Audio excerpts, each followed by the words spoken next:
अस्सलाम वालेकुम, मेरा नाम शाहरुख है और आज यार मैं वीडियो देख रहा था कैसर राजा साहब की। अच्छा, अब तो मुझे साहब कहने का भी दिल नहीं करता जब से मैंने ये वीडियो देखी है।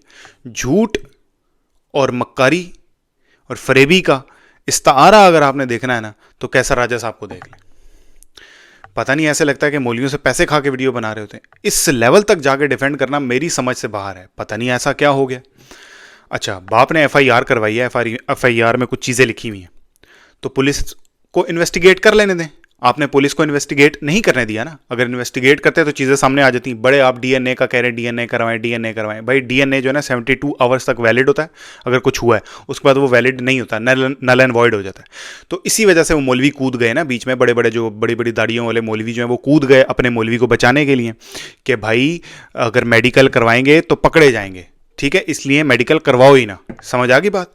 तो ये कहानी है।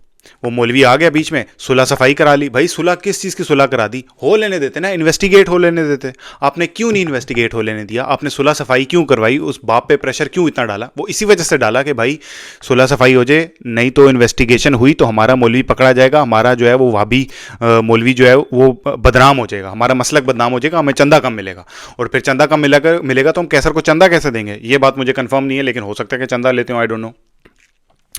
बहरहाल जैसे डिफेंड कर रहे थे ना, और मैं बताऊं कैसर साहब की ज़िंदगी से अगर लिबरल, सेकुलर और ये दो चार इस तरह के वर्ड्स अगर निकाल दें तो बस उनकी तो वीडियो फिर किसी काम की नहीं रहती। लिटरली जैसे वो बैश कर रहे थे सैयद मुजम्मिल और शहजाद गियास को, पता नहीं मतलब यार आप लॉजिकली देखें बच्चे के साथ क्या कुछ हुआ है और उसके बाद आप कह रहे हैं कि वो उसका सबूत दें। बाप की बॉडी लैंग्वेज ठीक नहीं लग रही थी, वो मुझे कुछ समझ नहीं आया, वो कपड़े बगैर कपड़ों के भाग गया। भाई मौलवी से क्या आप एक्सपेक्ट कर सकते हैं? कुछ भी हो सकता है, वो बगैर कपड़ों के भी भाग सकता है। समझ आ गई। अगर तो उसने गन दिखाई है तो उसने पहन लिए होंगे कपड़े।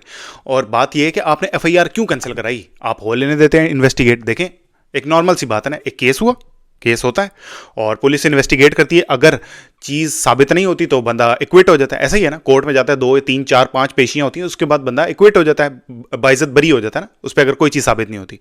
तो आपने फिर सुलह क्यों कराई? आपने सुलह इसीलिए कराई क्योंकि आपके मौलवी ने काम डाला हुआ था, आपके मौलवी ने 2 नंबरी की हुई थी। इस वजह से आपने सुलह करवाई कि भाई अगर इन्वेस्टिगेशन हुई तो हमारा मुल्ला पकड़ा जाएगा। ठीक है, पहली बात तो मुझे तो लग रहा है कि डेफिनेटली मौलवियों का काम ही ऐसे, इसने कोई काम किया होगा। दूसरी बात, अगर वो इस सिर्फ हालत में था, बरहना हालत में था, तो वो कौन सा कोई सवाब का काम है? वो कोई सवाब का काम है जिसमें आप कह रहे हैं कि ऐसा, मौलवी आके कह रहा है ऐसा कुछ हुआ नहीं था, लेकिन साथ ही बाप खड़ा हुआ कह रहा है, इब्तिसाम इलाही ज़हीर कहता है कि कुछ ऐसा नहीं हुआ, और साथ ही बाप खड़ा हुआ कह रहा है कि मैं जिस हालत में मैंने देखा है वो काबिल कबूल हालत नहीं है। मेरी तो समझ से बाहर है। पता नहीं किस दुनिया में जी रहे हैं, क्या करना चाहते हैं। बस इनको चाहिए, इनको एक वर्ड मिल गया, सेकुलर, लिबरल, और बस धोई जाओ धोई जाओ धोई जाओ, बकवास किए जाओ। बस ना पता होगा कि क्या चीज़ सेकुलर होती है, ना कुछ पता नहीं कि लिबरलिज्म क्या होता है। बस चढ़ जाओ, क्योंकि हमारी अवाम बेवकूफ़ है। वो लिबरल काफिर ओके, क्या कहते हैं, सेकुलर काफिर ओके। हमारी अवाम तो भाई सेकुलर और एथियज़म को ना सेम समझती है कि सेम चीज़ है, सेम चीज़ है। ओ भाई, जैसे इस्लाम और सलाफिज़म सेम चीज़ नहीं है ना, इसी तरह ही है। जैसा ज्यूज़ और जायनिज़म सेम चीज़ नहीं है ना, अलग चीज़ है, इसी तरह ही है। लेकिन हमारे मौलवी को समझ नहीं आएगी। हमारा मौलवी जो है वो बेवकूफ़ है, और जो कैसर राजा साहब और इस तरह के जो लोग बैठे हुए हैं इन्फ्लुएंसर बन के, ये टोपी ड्रामे करते हैं, लोगों को बेवकूफ़ बनाने के लिए तैयार होते हैं। तो ये बात है ना, हो लेने देते हैं ना। आप इन्वेस्टिगेशन क्यों नहीं हो लेने दी? वो मौलवी लाहौर से उठ के बड़ी दाढ़ी वाला इब्तिसाम इलाही ज़हीर क्यों मुंह उठा के आ गया कि मैं अपने मौलवी को बचा लूँ? इसीलिए आया कि इन्वेस्टिगेशन ना हो, इन्वेस्टिगेशन में खलल डालने के लिए आया। उसने अपना रुतबा इस्तेमाल किया, अपना पैसा इस्तेमाल किया और अपना ओहदा इस्तेमाल किया कि जी मैं आ गया हूँ, मैं बात करता हूँ जी। बाप को धमकाया होगा, डराया होगा, जी हम देख लेंगे, हम खुद अपने तौर पर सज़ा देंगे, आप पुलिस से केस वापस ले लें। और अब आके वो बड़ी विक्ट्री स्पीचें दे रहा है, जी मैं बाहर आ गया हूँ, मैं ये हो गया, वो हो गया, यूं वी कर रहा है। मतलब तू बच्चे के साथ ये करके उसके बाद आगे विक्ट्री वाली वो बना रहा है। मैं तो कहता हूँ स्टेट को आना चाहिए बीच में, और इस मौलवी को, और जिसने बचाया है ना, जिसने बेल करवाई है, इस मौलवी को भी पकड़ के अंदर डालना चाहिए। आ गया मोटी आवाज़ में, मुझको कुछ ऐसे साबित नहीं हुआ। अच्छा जी, फिर उसने फजूल में केस कर दिया।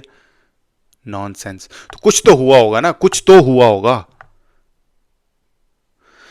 हो सीरियसली मुझे तो लगता है शायद मुझे कोई अगर भेजे भी ना उस बंदे की वीडियो कैसर राजा की, तो मुझे नहीं देखनी चाहिए, लेकिन बहरहाल कभी कभी देखनी पड़ जाती है। खैर यही था। उम्मीद है कि लोग कैसर राजा को इस बात पे बैश करेंगे। वैसे तो मैंने कमेंट्स देखे थे, कुछ लोग बैश कर रहे थे और कुछ लोग जो है वो कह रहे थे नहीं नहीं बिल्कुल हमारे उलमा को बदनाम करने की कोशिश हो रही है। भाई उलमा ऑलरेडी बहुत बदनाम है, उलमाओं ने काम ही ऐसे किए हैं कि वो ऑलरेडी बहुत बदनाम है।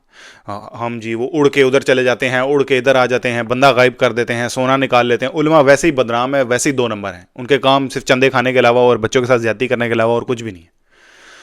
तो बातें करवा लो बस, बातें करना आसान है। विजिलेंटिज्म और पता नहीं कैसे कैसे बड़े बड़े वर्ड। भाई सीधी बात करो, इतने बड़े बड़े लफ्जों से कुछ नहीं होता। बहरहाल अपना ख्याल रखिएगा। अल्लाह हाफिज़।